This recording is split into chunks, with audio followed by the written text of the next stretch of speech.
Okay, so I have my pattern that I have selected. So I have the outside form that I want. And so I've done a couple of different lines to kind of think about what do I envision and what do I want. And so I think I'm going to go just a little bit bigger because I want the neck to be a little wider. And so if I measure this down to here, this is like 2 1/4. And so I can take this and trace. I found one that is 2 1/4 that I can go ahead and trace around and cut out. And this is what I will start with. If you need something different, you could use one of these, okay, to like help make a circle that is the right size for you, okay? So these work rather well where you would just hold the center and let me find a pencil. And you could use this to draw a circle, okay? And cut that out and then be able to trace that on your clay. Okay, so that would work if you need something smaller. Again, remember that you don't want your, let's see, where did that go? The rim to go out past the body. Not only is it going to make it look goofy looking, but it will make it like the balance of it really off, and you could have something that easily tips over, okay, if if it goes out too far, okay? So I'm going to go ahead and take this and hold and cut this out. Okay, and I do want to make sure that I am like straight up and down so I get an edge here that is upright. Okay, so then this is where this piece will line up when you are looking at this. Do you see how this, we're looking at it from the side? You're really going to have to like back up when you hold this and check. And so really it'll be more like you're looking at it from this direction and seeing what it looks like from here, okay, from this position, okay, from the side. And so let me go ahead and roll a couple coils and show you how we're going to get started. I'll push it back to the side in just a second, but I'm going to sit this piece to the side. I'm going to make some coils similar to like what I had done with the small slab pot where I was making coils that were thicker, okay? And so I squished this into a rough coil to begin with. I roll this in my hand to kind of smooth this out, and then I transfer it to the table. Remember to give yourself enough room. You need to roll from your fingertip to the heel of your hand to make sure the coil rotates the whole way. Okay, so up and down.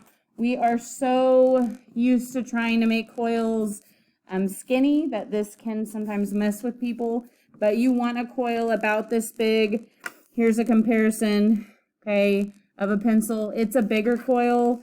I don't know, a comparison to my finger, or I guess I could measure where this is about probably 1/2 inch thick like we had done for those small slab pots. Okay, so now what I'm going to do is I'm going to take the heel of my hand where it's soft, but it is like a flat area as opposed to my fingertips where I would have divots in them, and tap this so I can make this flat. Okay, and I'm going to flip and do the same thing on this side. I'm trying to make a coil that is probably more like 1/2 inch tall and 1/4 inch thick.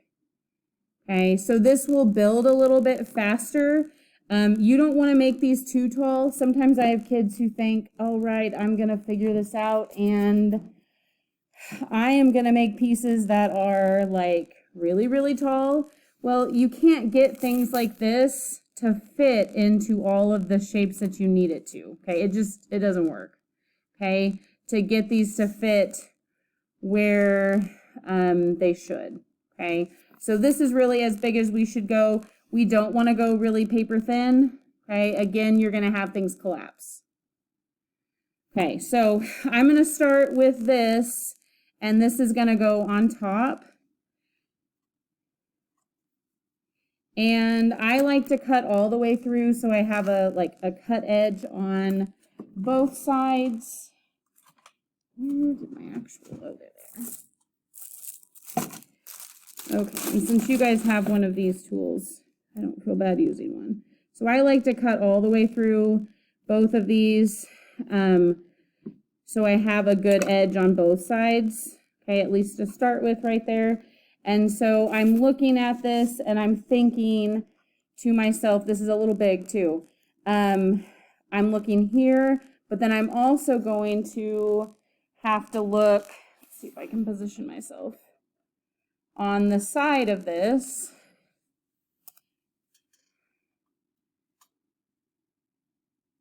Okay, because this is where my pattern is going. Okay, and so I've got to think about if I can see through this gap, okay, then it's not taking the shape of the form that I have on the outside. Okay, so it should be touching, like fully touching. This piece is flat against the bottom of it, but this part needs to be turned out. And so, like, I am just kind of leaning, this darn light, leaning this out. I'm keeping the base of it on the bottom of it, but I am bending the top part of this out. Okay, this is a very, like, simple technique, but still really complicated. Like, it's hard to get people to figure this out and to understand what we're truly doing. And so if you look at that, we're trying to angle this out so it's the right angle here. Okay, and so this is just kind of roughed in because I know that I don't have anything scored and slipped. Okay, it's all just kind of like laid on there. Okay, so I'm going to say I'm pretty close. The clay is flexible. I can stretch it. I can kind of make, since I made this a little bit thicker, I can thin it out a little bit without hurting it. And so I'm going to go ahead and score and slip this one on.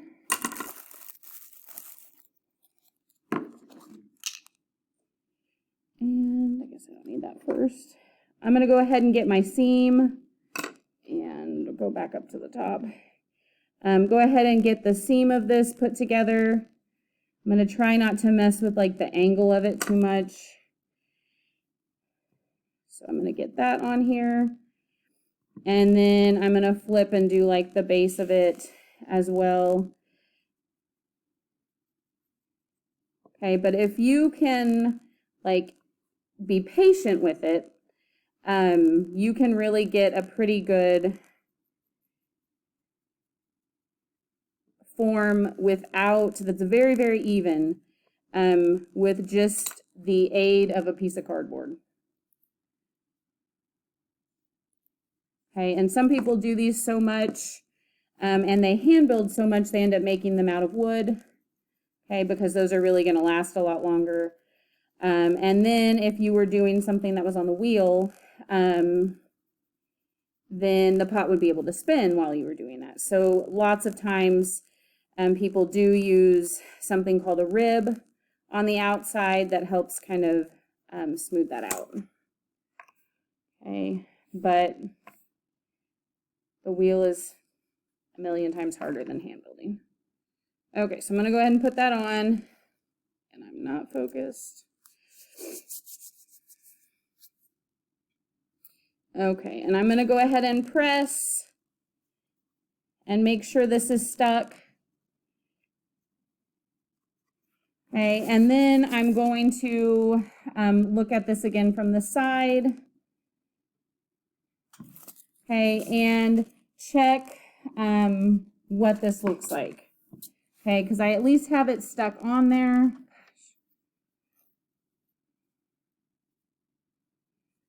Okay, so I at least have it on there. You want to go through and just kind of look at lots of places on this to check if you are in the right position. And I'm just like, gosh, my hand is still not there. Pressing and moving. I don't know if that, can you see what I mean? Okay, which also, this little part has stretched. Okay, so it is a good thing. You can see I've got lots of little lines right here on the side. That's from my cardboard, okay, pressing on there. But that is a good thing because I know that it's touching. Let me back up a little. Can you see from there? So if you look here, you can see I don't have a gap back here, okay, like underneath or beside this.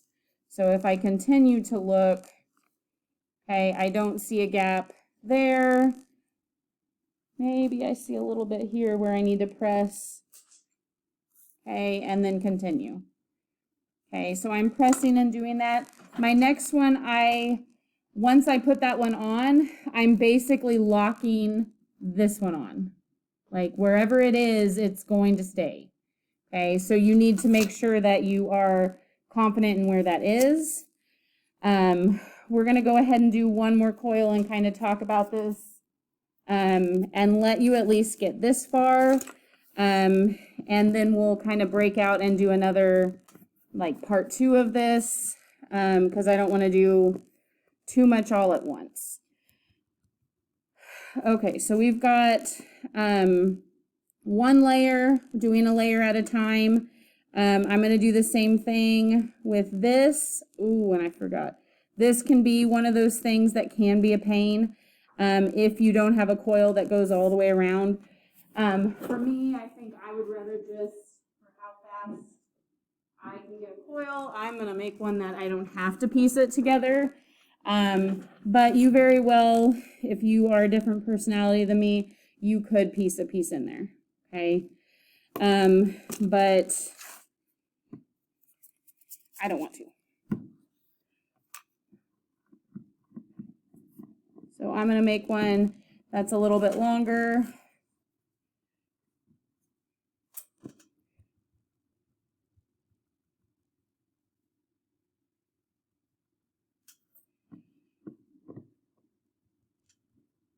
Okay, so then this one will go up here on this.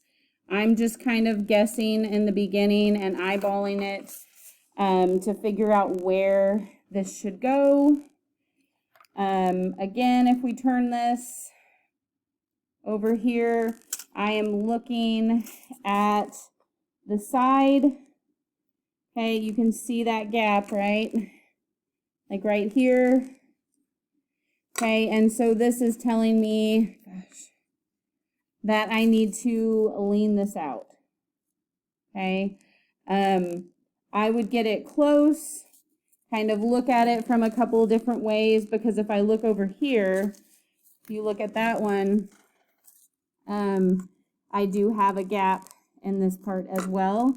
So I would look, kind of stretch this, and again, cut. It's going to be a crazy video. Cut through the middle.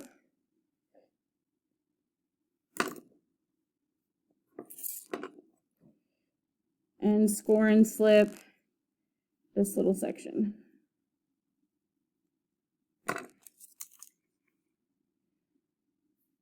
Okay. So we're going to do that. We would do the same thing and then just continue to check every side and push from the center out to make sure that it is touching that cardboard form. Okay.